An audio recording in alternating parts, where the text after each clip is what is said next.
For 7 years, Kang Jun-suk never spent the night anywhere except for 2 places. His penthouse overlooks the Han River. Or the executive suite reserved permanently under his name at the Shilla Hotel.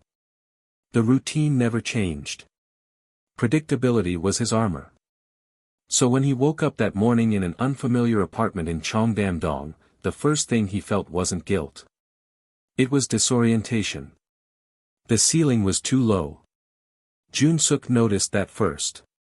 Not the woman beside him, she was already gone. Not the morning light pressing through half-open curtains. Not the faint hum of Seoul traffic 6 floors below. Just the ceiling. Wrong height. Wrong texture. Wrong place. He sat up slowly, bare shoulders against cool air. The sheets beside him were cold. Empty. Her side of the bed looked undisturbed, as if she'd never been there at all.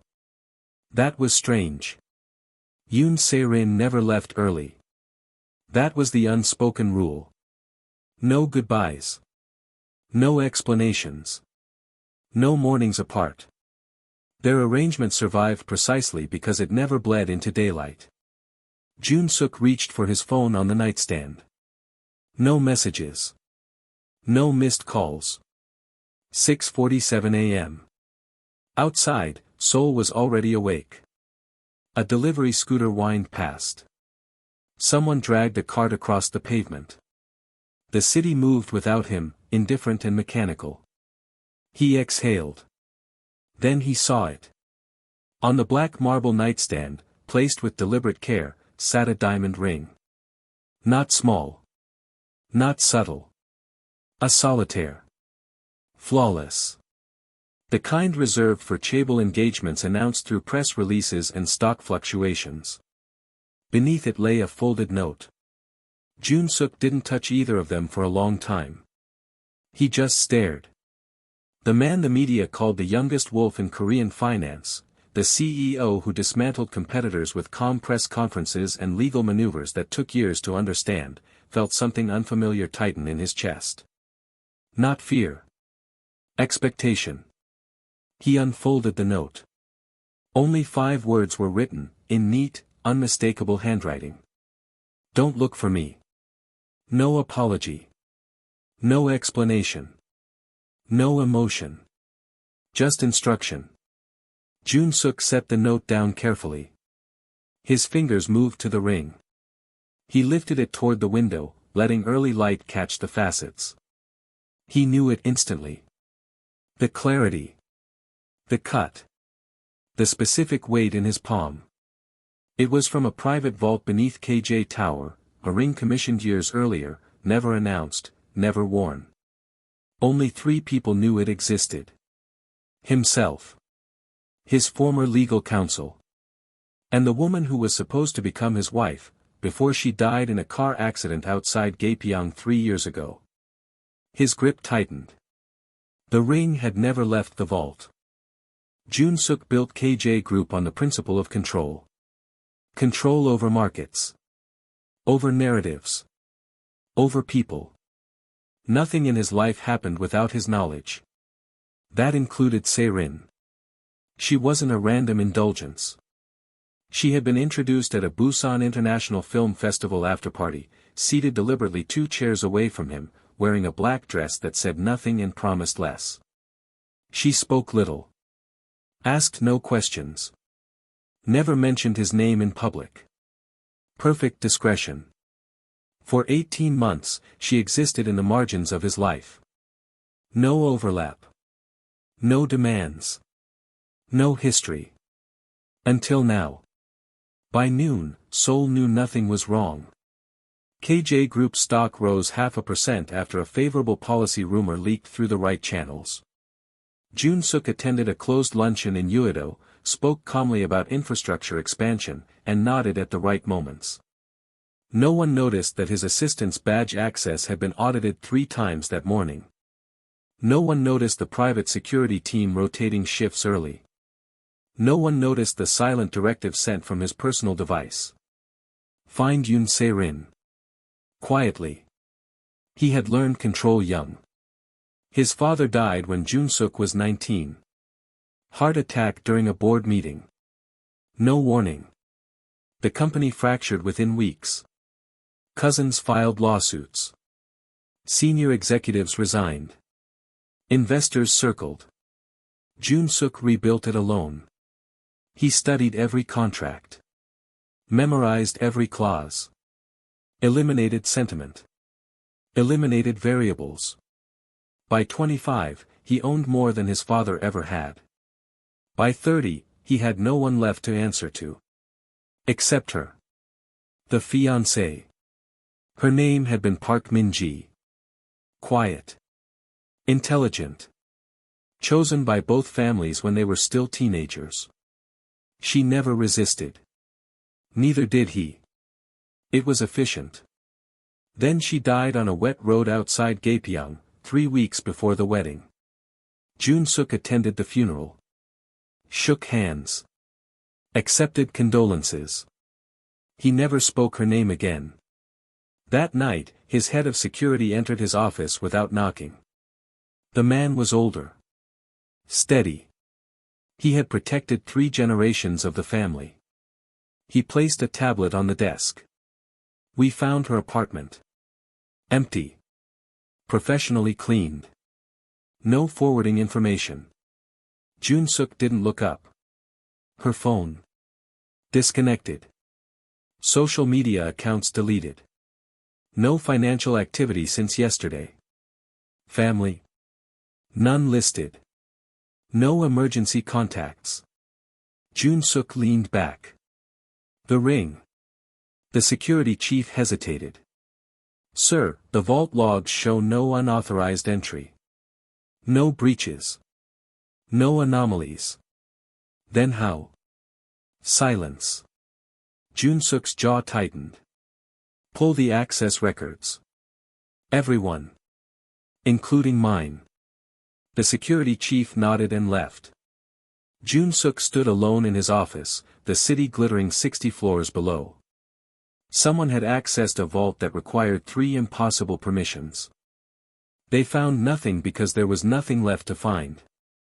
Seirin's apartment in Nanhyandong was a void. Not ransacked. Not hurried. Surgically emptied. Jun-suk stood in the center of the living room that afternoon, hands in his pockets. The space still smelled faintly of her, jasmine and something sharper, medicinal. But everything else was gone. No clothes in the closet. No toiletries in the bathroom. No books on the shelf. The furniture remained. Rental contract paid through the end of the year. But the life that had occupied it had been extracted with precision. His security team swept the apartment twice. No fingerprints that weren't hers. No DNA. No traces of anyone else. She had lived here alone. And she had left alone. Jun-suk moved to the window. Outside, Nanhyandong buzzed with afternoon traffic. Office workers spilled from buildings. Delivery bikes wove through gridlock. Normal. Predictable. Seirin had never been either. He remembered her habits now, reconstructing her through absence. She never ordered food to the apartment. Always ate out, always paid cash. She never posted online. No photos. No check-ins. No digital breadcrumbs. She answered his calls but never initiated them. She smiled, but only when appropriate. Looking back, she had moved through his life like someone practicing invisibility. Not hiding. Rehearsing. His phone vibrated. A message from his security chief. Laptop recovered from the building's trash compactor. Hard drive removed. Professionally. Jun-suk typed back.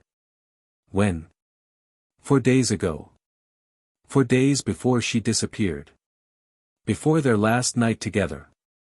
Which meant she had been dismantling her existence while still lying beside him. Jun-suk pocketed his phone. He walked through the apartment one last time. Empty kitchen. Empty bedroom. Empty closet. At the door, he paused. On the floor, half hidden beneath the entryway mat, was a single receipt. He crouched. Picked it up. A convenience store. 2 items were purchased 6 days ago. Bottled water. And a prepaid SIM card. Jun-suk folded the receipt carefully. It wasn't a disappearance. It was an exit. The foundation office sat in a quiet district near Samcheongdong, tucked between galleries and overpriced tea houses. It was the kind of place that existed on paper more than in practice. The Park Min-ji Memorial Foundation. Established 3 years ago. Funded generously. Operated by a rotating staff of archivists and junior administrators who filed reports no one read. Jun-suk had visited once. The day it opened. He never went back. Until now. The request had come through internal channels that morning. A junior archivist needed access to pre-acquisition legal records from 8 years earlier. Documents related to a shell company that had quietly funneled land purchases near Incheon port. The request had Yoon Se-rin's name attached to it. That was impossible. The file had been locked before she ever existed in his world. Jun-suk arrived unannounced. The office was small. 3 desks. Filing cabinets lining one wall. A single window overlooking a narrow courtyard. Empty. He walked to the archivist's desk. Cleared. No personal items. No notes. The computer monitor was dark. His security chief appeared in the doorway. The archivist resigned this morning. Submitted notice via email. No forwarding address. Jun-suk opened the top drawer. Empty.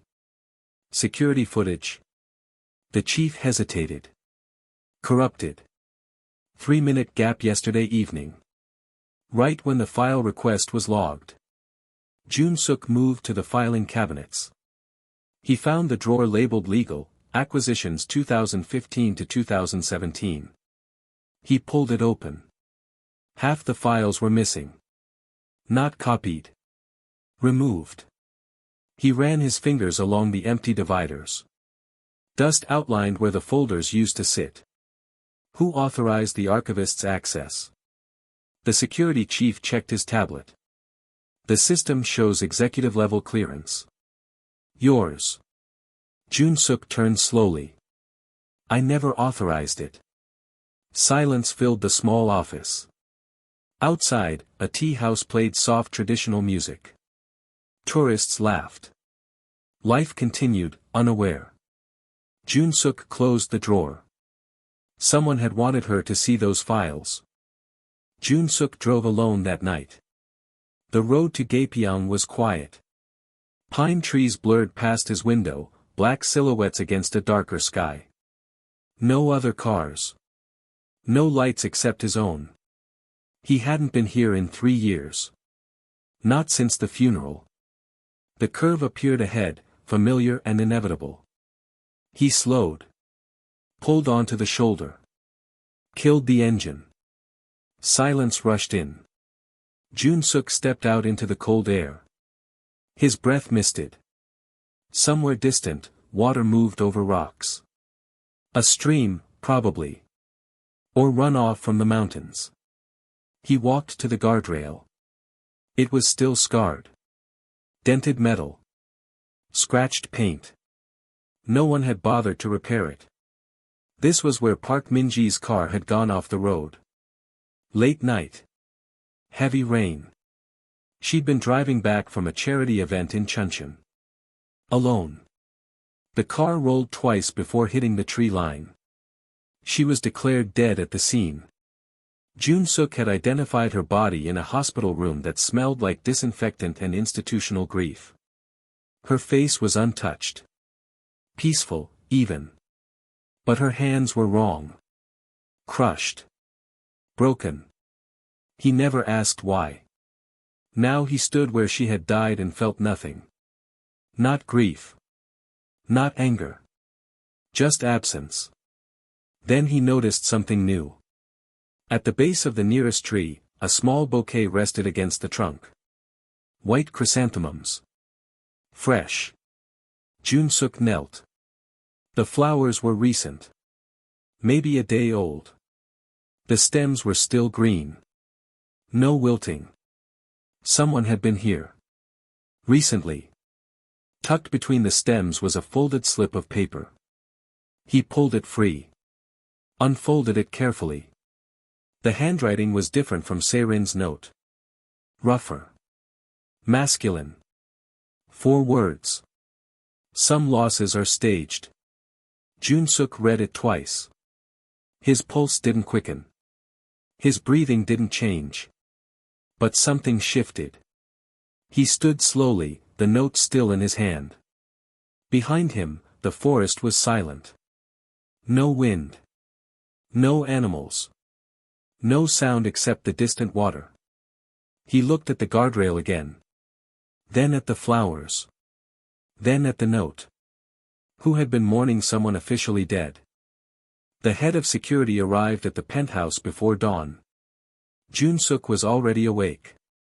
He stood at the window, soul spread beneath him like a circuit board, lights pulsing in systematic patterns. The older man entered without ceremony. He carried a sealed folder.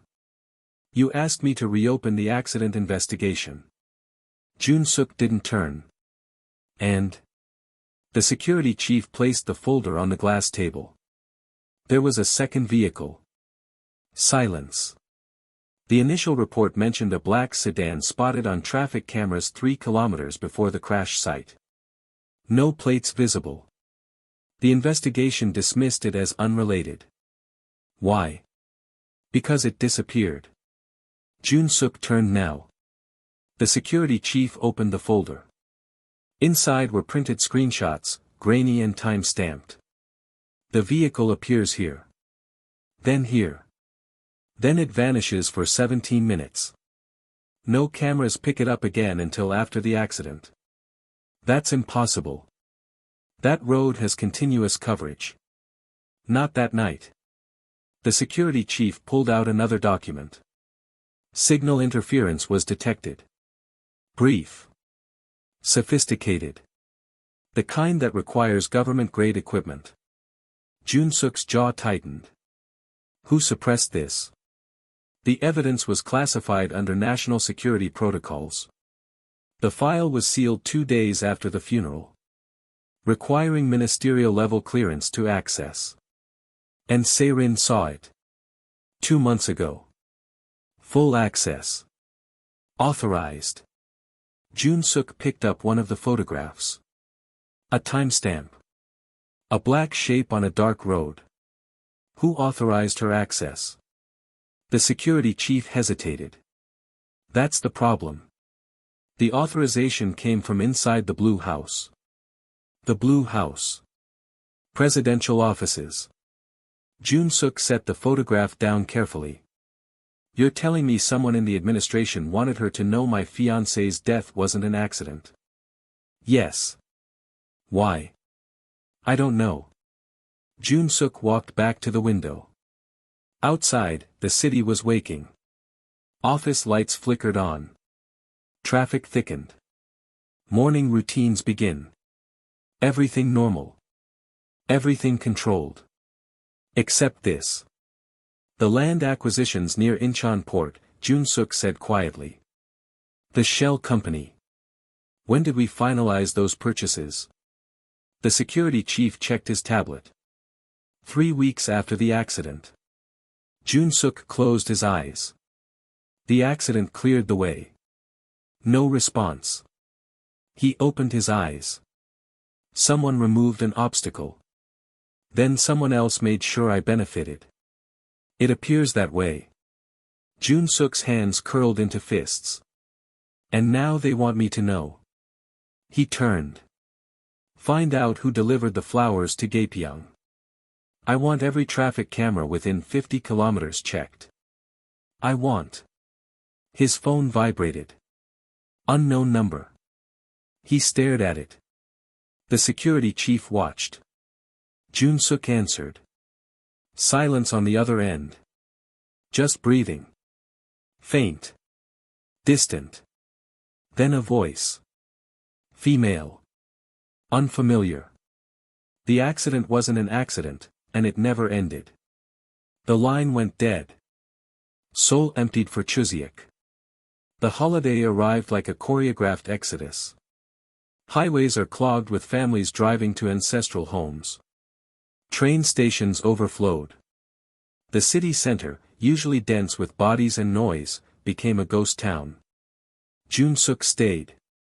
He sat in his penthouse as the sun set, watching the Han River reflect orange and pink. Somewhere across the city, families gathered under warm lights. Tables filled with songpyeon and jeon. Children laughed. Elders told stories. He had no one to visit. His phone remained silent. No calls from Seirin. No messages. No updates from his security team. Just silence. He poured whiskey into a crystal glass.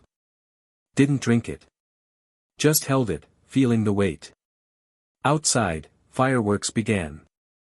Distant pops and crackles. Bursts of color over Uedo. Jun-suk watched them without expression. 3 days had passed since the phone call. 3 days of waiting. His security chief had traced the number to a burner phone purchased in Dongdaemun 2 weeks ago. Cash transaction. No surveillance footage. The phone pinged once from a tower near Gangnam, then went dark. Professional. The flowers in Gaepyeong had been purchased from a market in Hongdae. The vendor remembered nothing. Hundreds of customers daily. No security cameras. Another dead end. Jun-suk set the whiskey down untouched. He was being managed. Not informed. Not threatened. Managed. Someone was feeding him information in measured doses. Each revelation is carefully timed. Each clue leads somewhere deliberate. He was following a script he hadn't written. That realization settled over him like cold water. Jun-suk stood. Walked to his office. Unlocked the bottom drawer of his desk. Inside sat the diamond ring. He'd kept it close since that first morning. He picked it up now, turning it slowly under the desk lamp. Min-ji's ring. Except that Min-ji was supposed to be dead. He thought about the photograph he hadn't seen yet. The burner phone that would arrive tomorrow. The next piece of the pattern. Because something was coming. It always came when the city slept. The package arrived during the quietest hour. 4:17 a.m. Jun-suk was awake. He'd stopped sleeping properly days ago. The building concierge called up, voice uncertain. "Sir, there's a delivery." No courier information. They left it at the desk. "Bring it up." "Sir, protocol requires." "Now." 5 minutes later, the concierge stood in his doorway, holding a small brown box. No markings. No return address. Jun-suk took it. Closed the door. He carried the box to his kitchen. Set it on the marble counter under cold pendant lights. He opened it carefully. Inside was a burner phone. Nothing else. Jun-suk powered it on. One photo in the gallery. He opened it. The image was dim. Fluorescent lighting. Institutional walls. A hospital room. A woman lay in bed, surrounded by machines.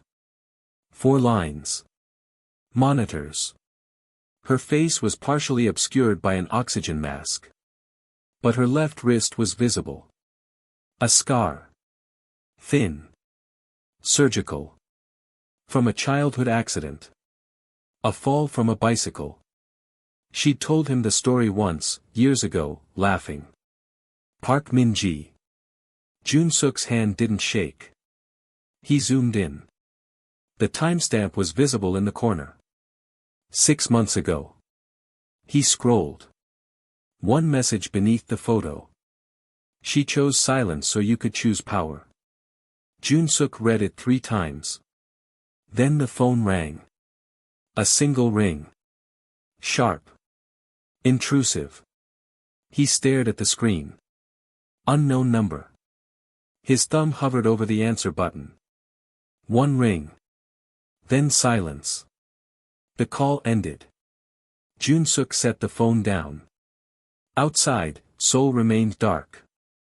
The holiday silence still hung over empty streets. He looked at the photograph again. Min-ji. Alive. Machines are keeping her breathing. Somewhere. Hidden. For 3 years. While he built an empire on the foundation of her death. Jun-suk picked up his own phone. Dialed his security chief. I need you here. Now. He hung up. Walked to the window. His reflection stared back, superimposed over the dark city. Behind him, the burner phone sat on the counter, screen glowing. What kind of choice requires a woman to disappear from her own life?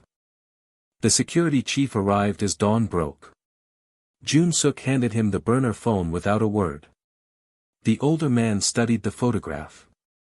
His expression didn't change, but something tightened around his eyes. This changes everything, he said quietly.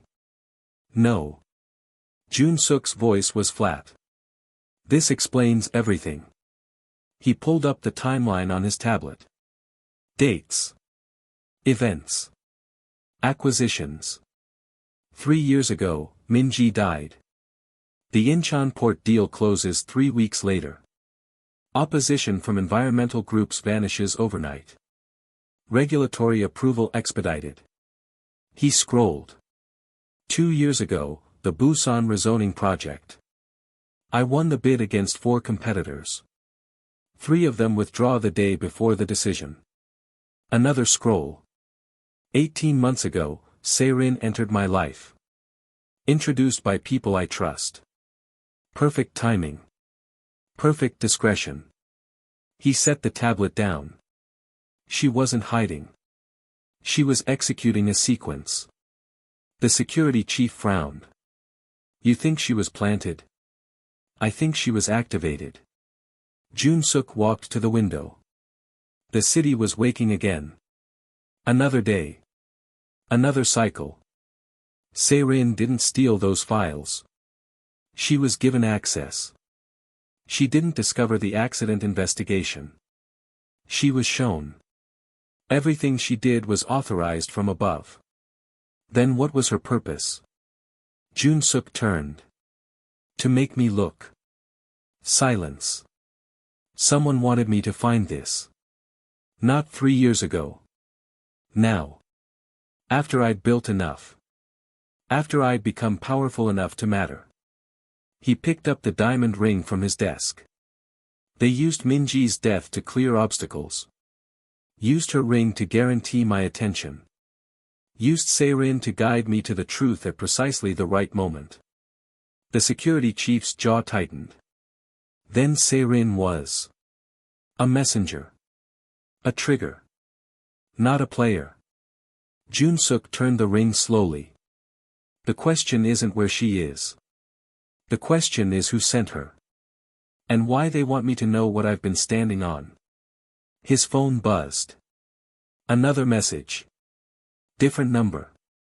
He opened it. A single line of text. Your empire was built on someone else's blueprint. Want to know whose? Below is an address in Itaewon. And a time. Tonight. 11 p.m. Jun-suk showed the screen to his security chief. The older man's face darkened. It's a trap. Of course it is. Then you can't go. Jun-suk pocketed the phone. I've been going exactly where they wanted since the moment I found that ring. The only question left is whether I go knowing what this is. He moved toward his bedroom. Assemble a team. Discreet. I want eyes on that location 6 hours before I arrive. And I want every piece of leverage we have on ministerial-level officials compiled by noon. Sir. If they want me positioned, I need to know the board they're playing on. The security chief nodded slowly.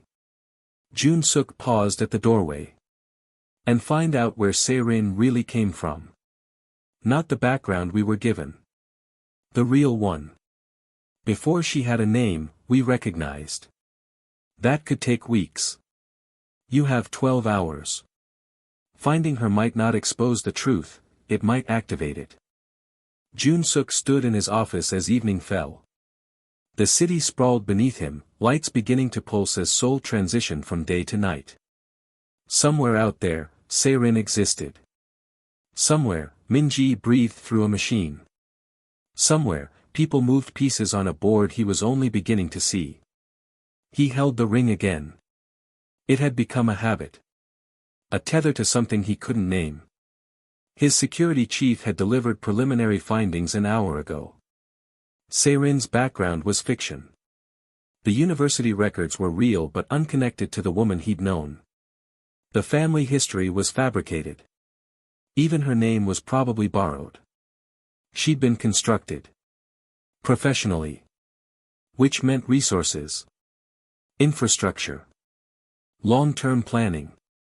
The kind of operation that required state-level backing. Jun-suk's tablet showed the compiled dossier on ministerial officials with access to classified accident investigations. 12 names. 4 had connections to the Incheon port development. 2 had family ties to his competitors. 1 had been present at the Busan Film Festival, where he'd met Se-rin. Patterns. Intersections. But no clear architect. He checked his watch. 9:47 p.m. In 73 minutes, he would walk into whatever waited in Itaewon. His security team was already in position. Surveillance established. Exit routes mapped. But preparation wasn't protection. Not against people who could stage deaths, manipulate investigations, and move invisible women through his life like chess pieces. Jun-suk set the ring on his desk.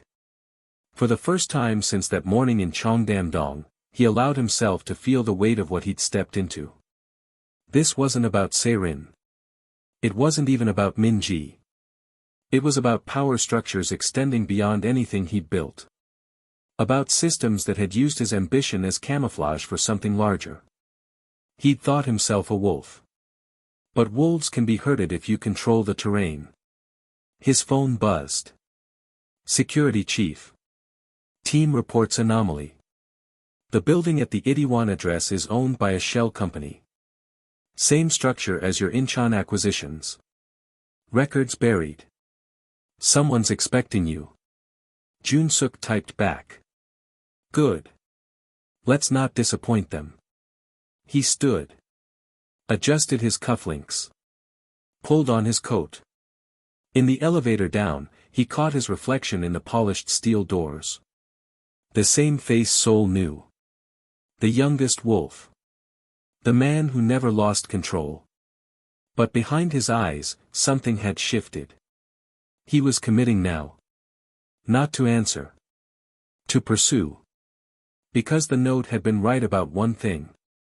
He shouldn't have looked for her. But now that he had, now that the vault was open, the files scattered, the past exhumed, there was no closing it again. The elevator doors opened onto the lobby. His driver waited. Jun-suk stepped into the night. Seoul moved around him, indifferent and infinite. Neon reflected off wet pavement. Couples walked arm in arm. Taxis honked. Normal life. While beneath it, structures he'd never seen decided which truths deserved daylight. The car pulled into traffic. Jun-suk looked at his reflection in the window. Some doors don't open to reveal the truth. They open to test who you're willing to lose.